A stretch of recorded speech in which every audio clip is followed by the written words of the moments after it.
பிஸ்மில்லாஹிர்ரஹ்மானிர்ரஹீம். சூரத்துல் பக்கரா வசனம் 125. தொடர்ச்சி. காபாவாகிய அவ்வீட்டை வலம் தௌபா செய்பவர்களுக்காகவும் தங்கி இத்திகாப் வணக்கம் செய்பவர்களுக்காகவும் குனிந்து தலை தாழ்த்தியும் வணங்குபவர்களுக்காகவும் காபா என்னும் எனது வீட்டை நீங்கள் இருவரும் தூய்மைப்படுத்தி வைப்பீராக என்று இப்ராஹீமிடமும் இஸ்மாயிலிடமும் வாக்குறுதி வாங்கினோம்.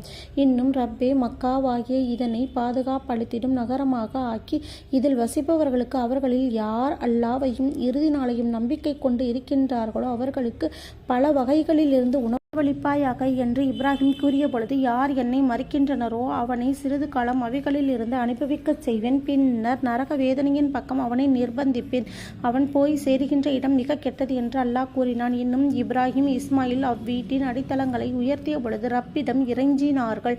எங்கள் ரப்பி, எங்களிடம் இருந்து இப்பணியை நீ ஏற்றுக்கொள்வாயாக. நிச்சயமாக நீயே செவியேற்பவனும் மிக்க அறிபவனுமாக இருக்கின்றாய். எங்களின் ரப்பே, எங்கள் இருவரையும் உனக்கு முற்றிலும் வழிபடுகின்றவர்களாகவும் இன்னும் எங்கள் சந்ததியிலிருந்து உமக்கு வழிபடுகின்ற ஒரு சமுதாயத்தை ஆக்கி அருள்வாயாக என்று எங்களுக்கு எங்களுடைய ஹஜ்ஜின் வணக்க முறைகளையும் அறிவித்துக் கொடுப்பாயாக. மேலும் நாங்கள் இத்திரு பணியில் குறை ஏதும் செய்திருப்பின் எங்களை மன்னித்தருள்வாயாக. நிச்சயமாக நீயே மன்னிப்போனும் கிருபையுடையவனுமாக இருக்கிறாய்.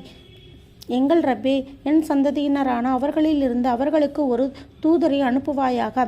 அவர் உமது திருவசனங்களை அவர்களுக்கு ஓதி காண்பித்து அவர்களுக்கு வேதத்தையும் ஞானத்தையும் அவர் கற்றுக் கொடுத்து இன்னும் அவர்களை தூய்மையாக்குவார். நிச்சயமாக நீயே மிகைத்தவனும் ஞானம் நிறைந்தவனுமாக இருக்கின்றாய். மேலும் தம்மை தாமே முரணாக்கி கொண்டவனை தவிர இப்ராஹிமுடைய தூய இஸ்லாம் மார்க்கத்தை புறக்கணிப்பவன் யார்? நிச்சயமாக நான் இவ்வுலகில் அவரை தேர்ந்தெடுத்தோம், மறுமையில் நிச்சயமாக அவர் நல்லடியார்களில் இருப்பார்.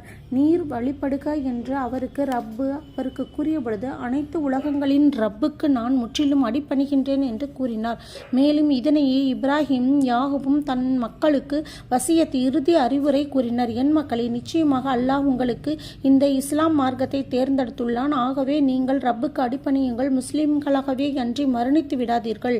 யாக்கூபை மரணம் நெருங்கிய போது நீங்கள் அங்கிருந்தீர்களா? அப்பொழுது அவர் தம் மக்களிடம், எனக்கு பின்னர் நீங்கள் எதை வணங்குவீர்கள் என்று கேட்டார். அதற்கு அவர்கள், உங்களுடைய வணக்கத்திற்குரியவனும் உங்கள் மூதாதையரான இப்ராஹிம், இஸ்மாயில், இஸ்ஹாக் ஆகியோரின் வணக்கத்திற்குரியவனும் ஆகிய ஒரே ஒரு வணக்கத்திற்குரியவனையே நாங்கள் வணங்குவோம், மேலும் நாங்கள் அவனுக்கே அடிபணிவோம் என்று கூறினார்.